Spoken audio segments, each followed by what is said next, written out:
Welcome to a very special live recording of the Intersect Ed podcast, where the stories of public education policy and practice meet. I'm your host, Morgan Smith. Today, the morning of June 3rd, we are just a few blocks from the Capitol where the 2025 legislative session just wrapped up. I'm joined by four guests who will share their thoughts on what took place over the 140 days of the 89th legislative session. Let's meet them now. Jaden Edison, the public education reporter with the Texas Tribune. This is Edward McKinley, and I am an Austin Bureau reporter for the Houston Chronicle and the San Antonio Express News.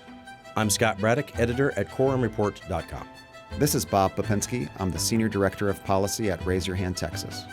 Before we get into it, I'd like to share that the views expressed by today's guests are their own, and their appearance on the Intersect Ed podcast does not imply an endorsement of them or any entity they represent. So here we are, the morning after Sine Die. The dust is settling. We know the big ticket items that did make it through, vouchers and school finance, and we're definitely going to talk about those. But I wanted to hand it over to our beat reporter, Jaden, first, to just talk a little bit about what didn't make it this session. Yeah, well, I think the primary thing on everybody's mind is the STAR test lives on, right? Which is the state standardized exam. Lawmakers, there seemed to be agreement in some form of alternative assessment on how to, measure, the academic performance of kids, but obviously disagreements on specifically how that should happen, as well as how the state should handle when school districts disagree with the way the state, attempts to hold them accountable, through their A through F accountability system. And so, there was one proposal that sought to give, the education commissioner a lot more authority, as it pertains to ensuring that school districts don't sue when they disagree over, certain changes. And so that was kind of the big thing, I think, that once again, I think Representative Diego Bernal, who's actually the vice chair of the Public Education Committee, he had talked about earlier in the session, every year we talk about, getting rid of the STAR test, and there seems to be agreement, but this will ultimately be one of the sessions that ultimately it didn't happen again, and so something that will need to be it will likely be revisited down the road, we all have to imagine. Other things that come to mind, really, for me, go with House Bill 2, the big, $8.5 billion school finance package, because, there were a lot of things that made it into that legislation. But as you can imagine, in, how many pages, Bob? Almost 300? Almost 300, almost yeah. 300-page bill. You have to imagine there's a lot of things during negotiations that get left out of that process as well. Top of mind for me, you talk about pre-kindergarten eligibility, for students with disability, children with disabilities. That was something that didn't make it, which ultimately means that if you have a child with a disability who doesn't qualify for free pre-K and any other, doesn't meet any other criteria, then ultimately the school is gonna, continue to kind of, pay for those services. I think about, there was a fine arts allotment, right, which was a big thing. I know some folks had actually showed up and testified about the importance of the state, providing more funding for fine arts courses, which are integral to, student success when you're not talking about, core subjects and talking about, the things that get students excited and passionate about showing up to school. And so those are just some of the things, obviously a lot more that we could talk about here, but some of the things that are top of mind right now. Yeah, and I guess with HB2, there are some things embedded in there that we're in a wait and see when it comes to what the commissioner's rules are going to be like. We did podcast episodes on teacher certification. Jaden mentioned pre-K. Bob, can you walk us through what we might be looking for in terms of the commissioner's rules? Yeah, absolutely. They landed the plane this legislative session, right? That they had to after not doing anything the prior legislative session. And so they had a lot of issues that they needed to get resolved, including the $1.7 billion shortfall in special education. So the big package within House Bill 2 and Senator Betancourt's bill that also got passed, that's identical language, is this new way of funding special education. And so it's going to take time to develop, but what they're doing is putting in another another $850 million into special education over the next 2 years. The commissioner is going to have some time to develop this new system of service groups and intensity of service levels for special education students. But they also double the college career military readiness funding bonus. They increase the transportation weight, and they get to some of that funding increase they need to kind of backfill that $1.7 billion shortfall. But what didn't make it, and which was in some of the supplemental bills, is if you remember the school health and related services funding shortfall because of some of the litigation that took place. They needed roughly about $1 billion to kind of fill that in. That didn't end up passing in the supplemental bill. So we still have a long way to go. We got some of that shortfall back, but not all of it, but it's going to take time to implement. And I wanted to, while we have you talking about the 300-page school finance package, can you give it, I mean, are public schools going to feel some relief from this? Can you give us kind of an overview of what it does? Yeah, absolutely. Big picture, it is $8.5 billion in new funding for public schools. It flows in various different ways, and it's going to impact schools differently, but it is a big step in where we need to go. Remember, we started the session needing $19.6 billion just to maintain the same purchasing power as 2019.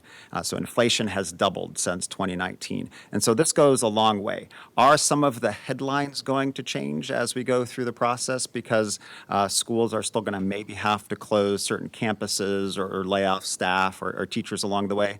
Yes, we still might see some of those headlines, but the headlines that I think a lot of the legislatures want to see out of this as well is that $3.7 billion goes to teacher pay raises depending on experience and the size of your district. So anywhere between $4,000 and $8,000 if you are a teacher at a school district with less than 5,000 kids, $2,500 to $5,000 per teacher if you're a teacher at a school district with above 5,000.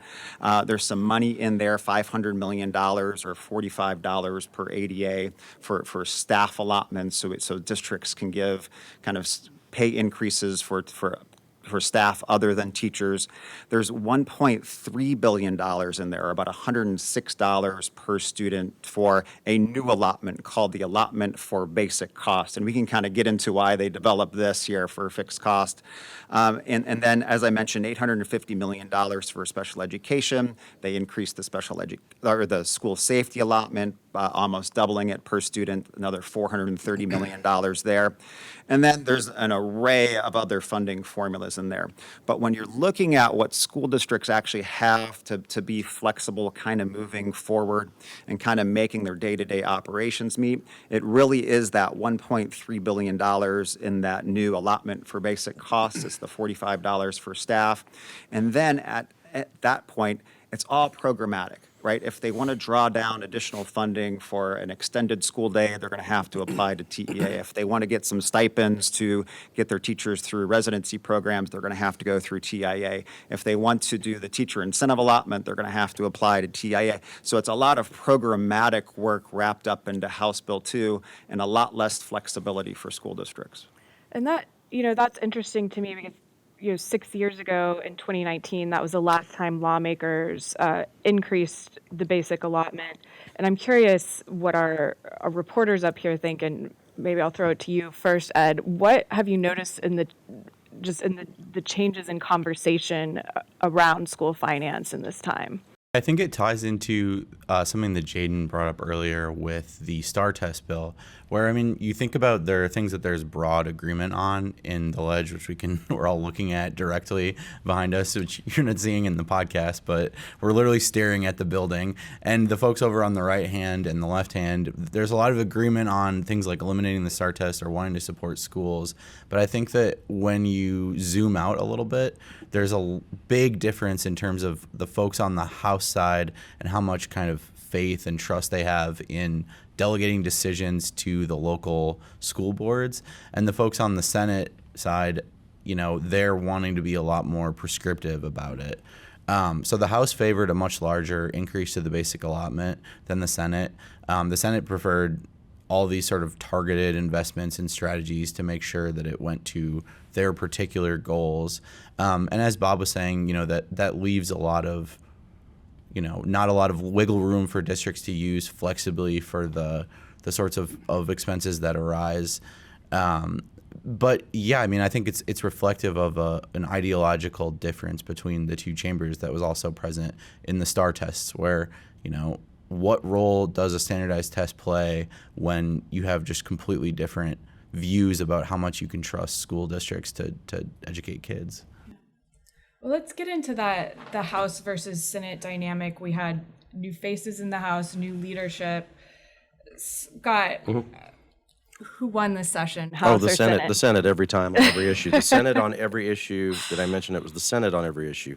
The lieutenant governor, and you alluded to it, Ed.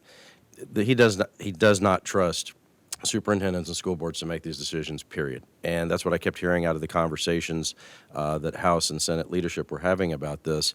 And the way in which House Bill 2 was handled, and you and I talked about it a little bit previously, it was done in a way where the Senate didn't even have to show their cards first. It was done in a way that was very secretive. I think that was frustrating. And what I mean by that is that, not just traditionally, but procedurally, the way it has always worked is on a big piece of legislation like this, the House would lay out their plan, have a hearing about it, it would go through the process in the House, and the Senate would then do the same thing, but with their plan, right? They would say, here's what our plan is, they would have a hearing about it, it would go through the process.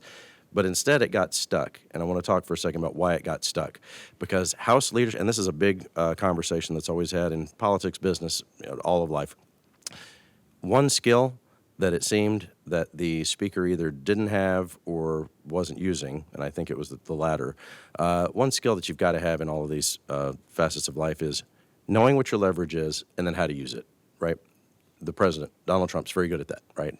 The deal maker, sometimes.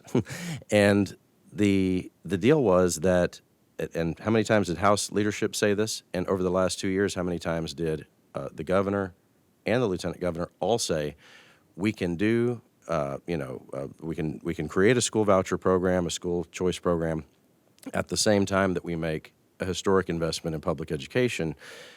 Sort of ended up happening, but it didn't happen that way in the process, right? Those two things did not move through the process together. And House leadership, either when the speaker said that he wanted to make a historic investment and that we could do it at the same time as vouchers, he either meant that and just wasn't very good at this as far as the process, or he didn't really mean it at all, and he was willing to just make whatever deal with Dan Patrick. Y'all can decide for yourselves on that.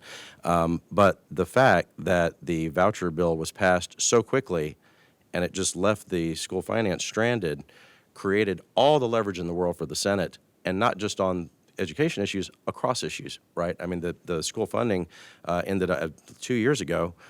So many people were upset about school funding being linked to a school voucher program. Now this session, it became linked to a ban on THC. What do those have to do with each other? Well, the only thing they have to do with each other is that the lieutenant governor was trying to crack down on THC, and he was holding money for schools hostage to be able to get it done, right?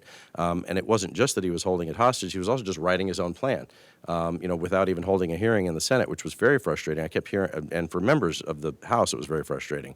The word they kept using was acquiescence. Why are we acquiescing to the Senate on everything?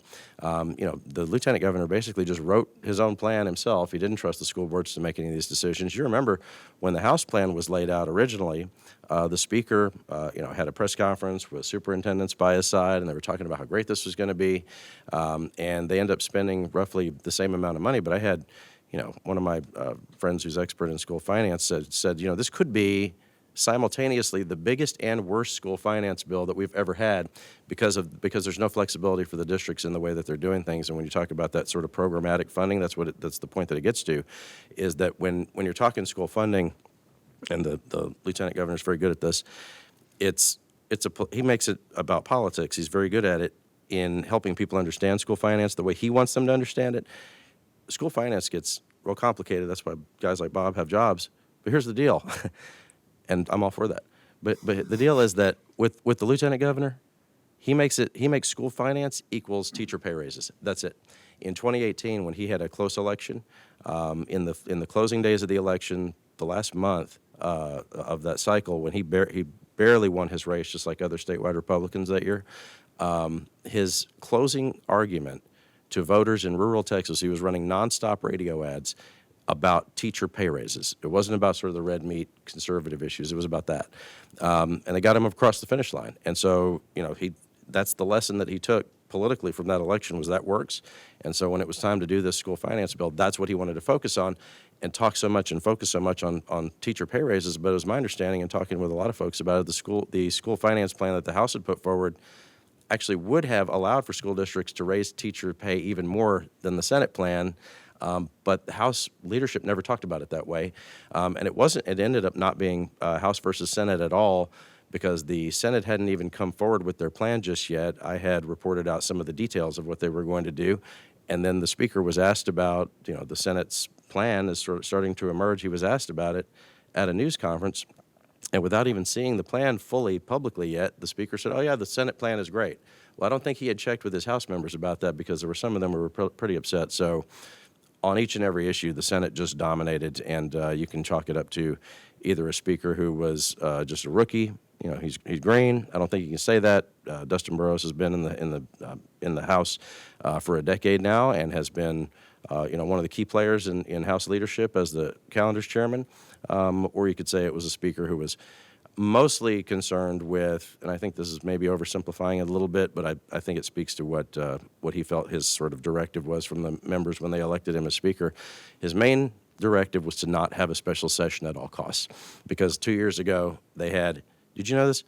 2 years ago, in that building, the legislature that year was in session more than Congress, because if you count, they sure do, if you count the impeachment trial and the fact that Congress wasn't in session as much as they normally were that year, they were actually there for about a month more than Congress. So these are folks who signed up for a part-time job that pays $600 a month, and they don't want to be here. I mean, most of them they're not just gone today, they were gone yesterday as soon as they could get out of town.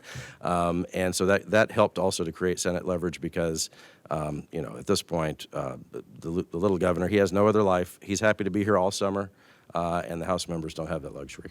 I think there's a couple points worth raising, just to kind of add some nuance to that. I mean, I think you could say that it was rope-a-dope or strategy or whatever, but the Senate definitely had a stated preference earlier on in the session of a lower total dollar amount invested in public ed than the House did. And instead, we actually ended up getting more than was even in the original House bill too. So there was at least some give and take on that. And I mean, I think the point that you rose about Dustin Burrows at that news conference saying that he supported the Senate plan before he had actually seen the details of it. I mean, my understanding of how that played out is he heard that the bottom line had been increased and said, okay, done deal, like we got our win. That was what we were looking for. And I think maybe he underestimated the importance of how those funds were going to be spent, which is the flexibility that we were talking about.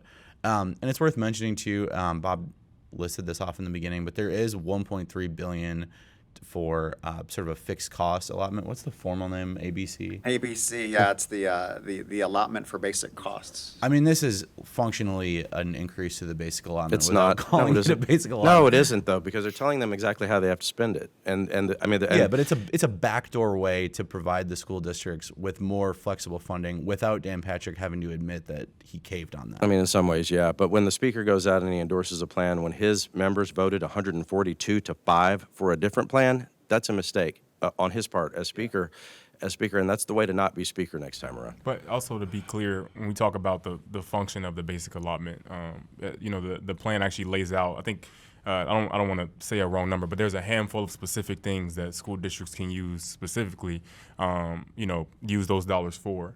And to also understand that the flexibility of the actual basic allotment goes beyond the handful of things that are outlined in that, right? Like, I mean, we're talking that, and I think that's kind of what kind of gets lost in the conversation is like why school districts talk about the basic allotment so much is because you specifically look at a particular school district. If you're in West Texas, right? What are the specific? You might have a need where okay, we got to pour more of the BA into instructional materials. Another district, we need to put it more toward athletics. Another district somewhere else in Texas where it's like, we're going to, pour the overwhelming majority of this into all of our salaries, which is usually what happens anyway. Mm-hmm. So I think, again, in talking to kind of, school officials, like I don't think you'll talk to a superintendent who's going to say we won't use that money, right? I think I heard Representative James Tallarico actually framed it on the floor. He said he would vote for a bill that provided a $1 increase, to schools. But the function of the basic allotment, there seems to be some kind of misunderstanding of like how that actually works. And it really is, when you talk about flexibility, the most flexible avenue to provide districts with more funding to address the unique, specific needs of their campus, right? And what we learned this session is that there's not a trust from particularly lawmakers in the Senate that districts are going to handle that power and flexibility in ways they best see fit. And definitely so. I mean, the point I was really trying to hit home is like, we've spent the last 2 years with the governor saying schools are indoctrinating kids. There's groups that are publishing studies about how much superintendents are getting paid. Like, there's this narrative that schools are indoctrinating kids, are wasting funds. They're trying to make your kid trans, or there's like furries or whatever. And so it would be weird politically if the people who were pushing those things then said, oh, let's just turn around and hand the schools money to use it however they want. Like, that would be completely out of touch with each other. So the Senate was holding firm for a long time on no discretionary funds. I mean, like, earlier versions of the bill, I remember they wouldn't have even been able to use, like, the increases in discretionary funds wouldn't have even covered the benefit costs that would have gone up under statute to administer the teacher pay raises that they were requiring under the bill. And so there was an evolution on the bill to try to address some of these concerns. Scott's point about the House getting rolled overall is definitely true. But there are some flexible funds, and they do address some of the main core needs that schools said that they needed. The legislature never makes school finance easier. They always make it harder, right? And so what they've done here with this almost 300 pages worth of finance is created more allotments and more complexity. The simplicity of the basic allotment is it flows through your district characteristics, it flows through your student characteristics, and it gives you the amount of money based on all of the formulas we've set up over the last decades, right? When you're adding these little pots of money, saying here's your $106 for your basic costs, now that's it. That's it until the session comes back 2 years from now. If you have different student characteristics, you're getting the flat amount, right? And so what they are essentially doing is you have to go hat in hand back to the legislatures every session because your utilities have increased. And that becomes a problem for the future. I was going to say, and I think Ed made a great point. I don't get lost, because even from my standpoint, I didn't know how they were going to handle the disagreement over how the basic allotment, right? And the actual creation of the new allotments, that was something I didn't see kind of materializing in the way that it did. So certainly when you're looking at it from that standpoint, if you're a school district, if you're looking at kind of, I think you would probably prefer that solution, right, to at least have something to address some of the inflationary pressures that have been hitting your district than nothing at all. So I think Ed does make a great point. Yeah, if you talk to people who are in the room, I think people will acknowledge when they're speaking candidly that effectively what it is a way for Dan Patrick to save face, but to give schools at least something to use flexibly. Yeah, but you said that they always make, Bob, you said they always make school finance more complicated. But wasn't that not true in 2019? We had gone, all those years of creating all these different funds and the way that money flows to school districts and all that, and they did a lot of work in 2019 to not make it simple but simpler, right? And now you have leadership moving back and they took a long break from doing school finance, so they had some time to think about it. So over that 6 years, they went back to this sort of they went back to this anti-local control model of Dan Patrick and Dustin Burrows and the crew in that building are going to write the budgets for ISDs, and they have to come and ask for their money. The idea of local control is just, it's over with in the Republican Party. I always have my Democratic friends will say, I thought Republicans for local control, and I said, you have to stop saying that because they're not. It's been a long time, at least about 10 years. Another one of my friends who watches all this, a veteran of the process, said that I think it had always been for years that Republicans would say when it came to these issues, I'm all for local control, but, and then they would explain why they're doing something different. It was last session that they didn't even feel the need to deviate from the principle, right? They would just do it and not say, well, I'm for local. They would not say they were for local control. They would just be against it. And that has now bled over into the school finance debate. TEA needs 85 new staff to administer all of these programs, Yeah. right? I mean, that's how much they are growing kind of the agency and kind of these grant type application programs. So I want to shift to talk about the other huge education legislation that passed this session, the voucher bill. Did Governor Abbott get everything he wanted in that? What guardrails are in place, and what challenges do you guys see on the horizon? He signed it about a month ago already, which seems like forever ago. And it's a universal voucher program, and there's some guardrails in it that we can talk about. And it starts in the 26-27 school year at $1 billion, and we'll see how many kids will apply, and we'll kind of go over those numbers here in a second. But if you look at some of these out-year costs, which the comptroller is going to have to track under the legislation, is that by year 2030, it could balloon to $8 billion for that biennium, depending on how the legislature comes back every session to put money into it. But right now, it is a $1 billion program. It is available for all private school students, for all homeschool students, for all public school students. They have to apply. There's 4 tiers that cascade down depending on kind of where you fall within the family of income for 4 on the federal poverty guidelines. And there's some guardrails within that. If you make more than 500%, you can only get 20% of the overall funding amount in any legislative session. And so in addition to kind of guardrails for, what the eligible expenses are. Private schools have to be accredited for 2 years before you can start pulling down voucher money. So they did put a lot of guardrails within the system.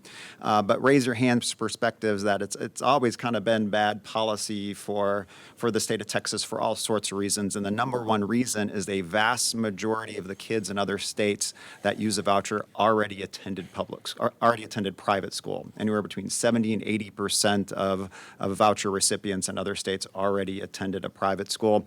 And that's what it's shaping up to be this time around. I think what the fiscal note kind of looks at is maybe 25,000 public school students will get the ESA within the first year, and the rest will fall to private school students already attending a private school and homeschool students.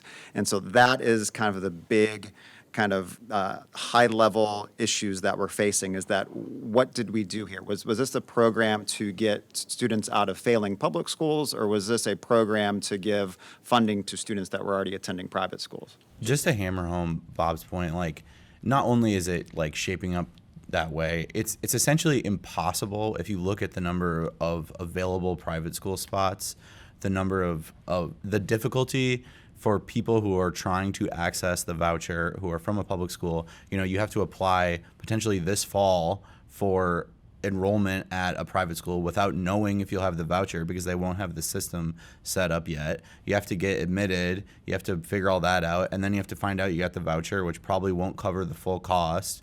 And then, maybe you'll be able to attend, maybe you won't, maybe they'll have a spot for you, maybe they won't. Meanwhile, if you look on the flip side to kids who are already in private school, I think it's like 275,000, or kids who are already homeschooled, which is more than 600,000. Those kids are already in the educational environment that qualifies them for the voucher. In other words, it's free money. So why would all of those kids not apply? Mm-hmm. And, they fill up all the opening spots in private schools with the voucher kids. That's like 30,000 kids or whatever. The wait list here is going to be gigantic, filled with kids that are that are already at private schools, or kids that are already homeschooled. And under the law, the comptroller's office for the next biennium is required to request in the legislative appropriation enough funding to cover every single kid on the wait list. I mean, in terms of just like what the future holds, and comparing the rhetoric from when the bill was passed to what is likely to happen, it's just very hard to picture how this isn't going to balloon gigantically. I have a question. Is the wait list going to be long? How do we know that? Because it's free money for kids. But how are people going to know about it? Because hang on. If you think about all of the, just devil's advocate, if you think about all of the sort of under enrollment we have, and Medicaid, and just different various programs where it's quote free money, people have to know about it. right? And a lot of the people that, have been, I would say, sort of used as props in the debate where we said we're going to get the, poor kids out of failing schools. I don't know that their families even are going to know about this. Is the state going to are they required to do some big, Yes, there's to some answer big your question advertising very thing? directly. They can use the money from the $1 billion fund, the comptroller's office, a political They office can do holder. that, but are they going to do it? They have the ability, and there'll be private companies that are accessing. I think it's like 5%, so $50 million for some middleman company to promote themselves and access the fund, and they have a vested interest financially in the fund's growth, and the comptroller's office politically has one in the fund's growth. So no, there's nothing saying you have to hire X marketing firm in New York, but everyone benefits from it, and they're allowed to do it. Well, I would say to get started, all of the companies you're talking about, those vendors that are involved, they're going to make money no matter what off of the program, right? If they're administering the deal, and the first people who are going to know about it are those people the ones you said, who are already in private schools, and by the way, you get a discount if you apply for this. And in other states, we've seen private schools that have just started telling their kids Go apply for the voucher. Go get it. Yeah, right. Yeah. Yeah, and I think too, the wait list is you're going to have a wait list of kids who are in private schools too. So I agree with that. The difference in Texas program, which is interesting to know, like if you look at Tennessee, for example, it just passed their voucher program, and their rollout actually happened in the same year, right, in terms of, they passed the program and then right away they're already starting implementation. Mm-hmm. Difference here, and to Ed's point, they've had a huge wait list already. Texas actually is a lot different in implementation than other states in that they actually are waiting an entire school year before they roll out the program, right? And I don't, it sounds like what you were talking about kind of talks about specifically, if you're saying you're going to primarily help low-income kids, is this going to help them? When we're talking about the wait list, I don't think that necessarily implies that it's only going to be those kids on that wait list. You're going to talk about kids who are probably already who are in private school. Yeah, right. Mm-hmm. And just one more thing that often gets lost in this, right? Because this was, the narrative, the entire legislative session as it pertains to, we primarily want to help our, low-income kids, students with disabilities, many of whom, have maybe both of those, situations. These programs, as we talk about the modern version of them, started out with the kind of targeted focus on those particular kids. You look at Milwaukee, and Cleveland, DC. They all had a specific focus toward the most vulnerable kids, right? Florida. Yeah, exactly. And so if that was specifically the goal, then you're able to, other states have already laid out models on particularly how to specifically try to serve those particular demographics of students, right? And this is completely different. And again, lawmakers have not been, they've been very clear about their intentions. Governor Abbott and Lieutenant Governor Patrick have specifically talked about, their disagreements with how, schools go about, teaching, race and America's history of racism, or, how they, accommodate, trans students, right? And so this is as much about that, maybe even more so than it is the other things about specifically, helping low-income families, because again, if that was specifically, your primary goal, and again, they may point to the eligibility system and the criteria, but I think that's important to note is like the history of these things is like you have programs that were specifically targeted that way. If you go back before that, you get to the era of Brown v. Board of Education, where you've had entire school districts. You look at Google Prince George County, Virginia, where an entire school system was shut down for a handful of years to keep schools from integrating. Right? There's all those things are connected, right, in a way. And I don't think you can talk about what's happening here in Texas today without pulling and referencing a lot of that history.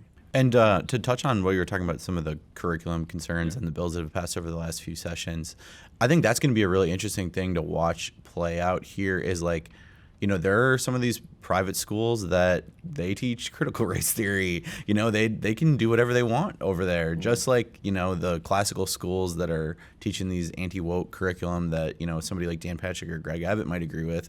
But these just in the previous conversation we were having about how prescriptive the ledge has gotten towards schools and how much TEA has had to grow to administer it, all of those guardrails, those hoops that schools have to jump through, private schools don't have to do any of that. They don't have to do the school safety requirements that public schools do since Uvalde.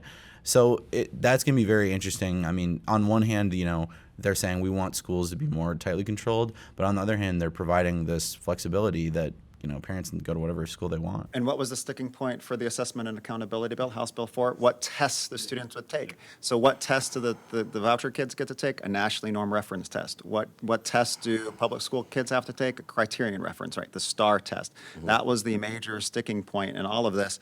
And so we are setting up two distinct systems here that over time is going to even grow wider in margin, right? In addition to the type of certified teachers we have, right? Public school teachers, and within the next 3 or 4 years, you have to have a certified teacher in every foundational curriculum classroom.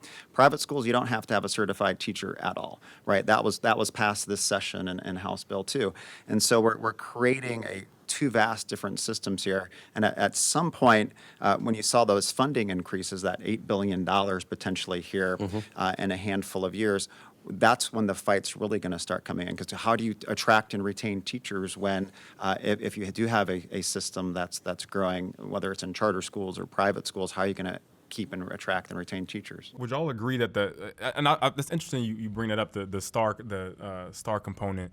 I almost got the sense that was really top of mind for someone like Chairman Buckley, Representative Buckley, who leads the House Public Education Committee, because I think the House kind of, especially you hear from so many more members. I'm top of mind is Representative Gina Hinojosa, who has been very vocal about opposition, to the STAR test, and that was some of the debate on the floor where it was like, well, why are we not asking, private school kids to take the STAR test? And right. Representative Buckley's like, we're trying to get rid of that too, right. So it just seemed like, it seemed like the House got rolled on that too. I mean, on almost everything, and on the question of the testing and the question of the funding. I mean, what did you say? $8 billion within 5 years.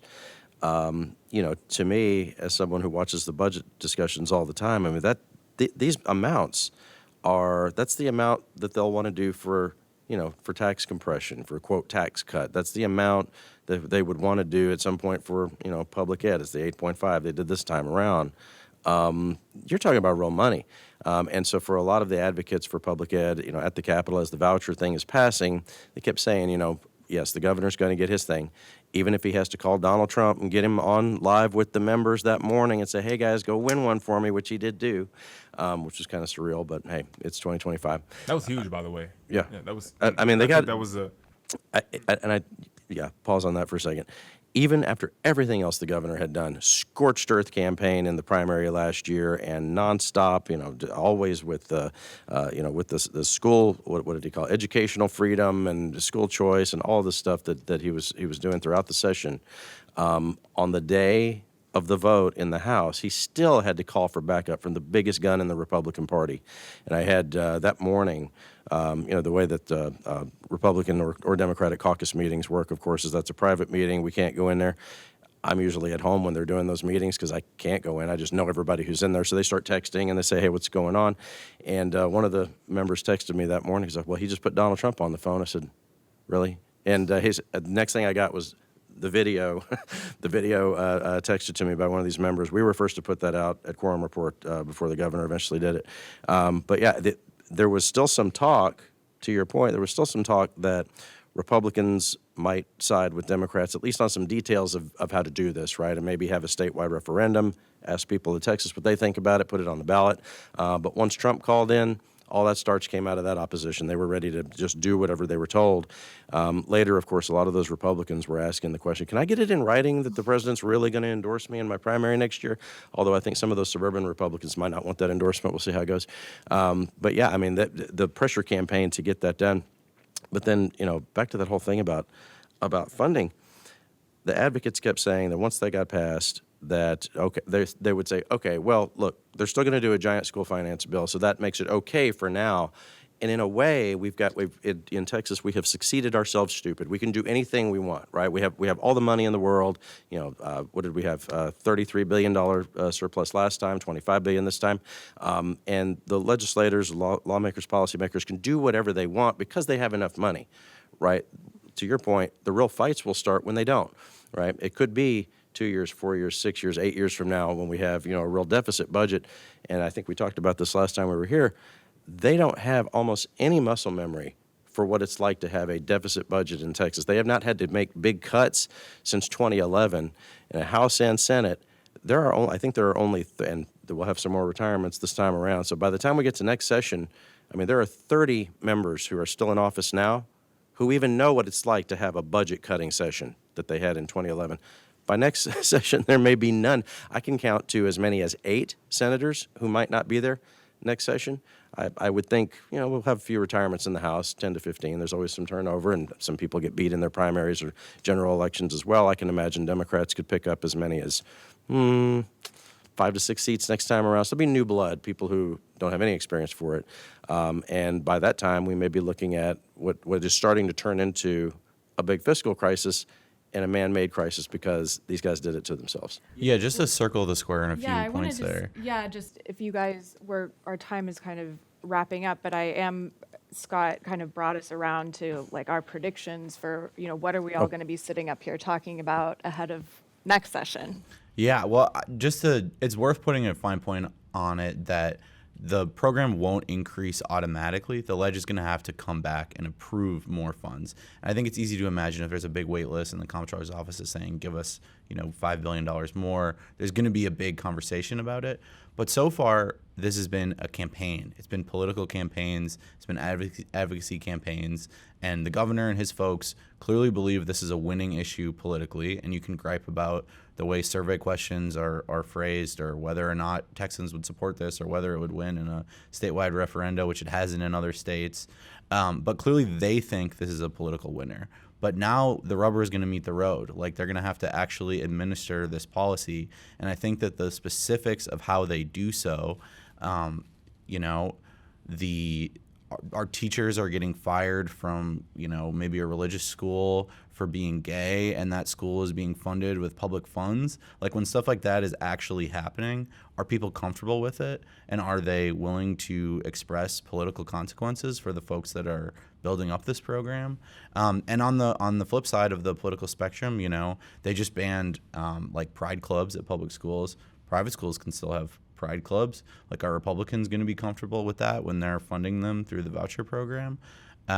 So I think that those sorts of nuts and bolts questions are going to be really important as we move from the campaign into actual governing. Yeah, and it transitions from, again, all the rhetoric that we've heard all session is that, particularly when it comes to vouchers, right? Like, this is going to serve, our priority category students, students with disabilities, students with low-income families. We're going to get that demographic report, when the program launches, 26-27 school year. Yeah. We're going to be able to see, a lot of, we're going to be able to kind of basically compare what the talking points were during the session and what actually happened. Does Texas follow in the footsteps of other states where the primary beneficiaries are students in private schools? All the evidence points to that being the case, but obviously we're going to be able to have data to kind of look and assess what is the Texas story of this particular issue.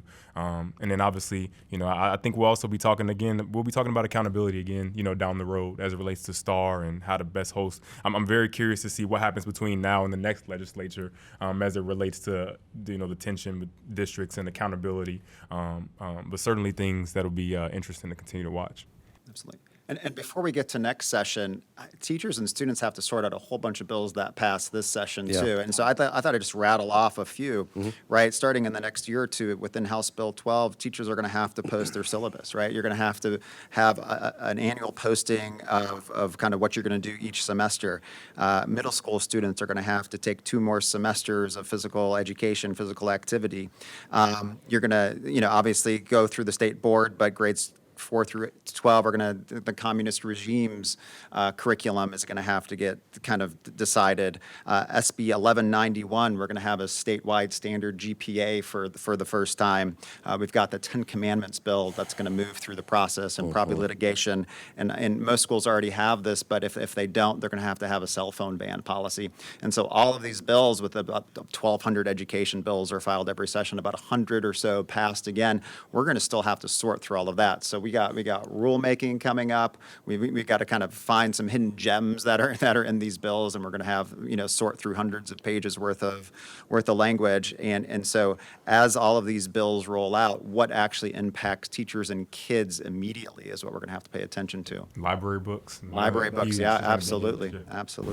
Well, that is a wrap on our time up here together. Thank you guys so much for participating. Thank you. And thanks appreciate for it. everyone in our audience. All right, thanks.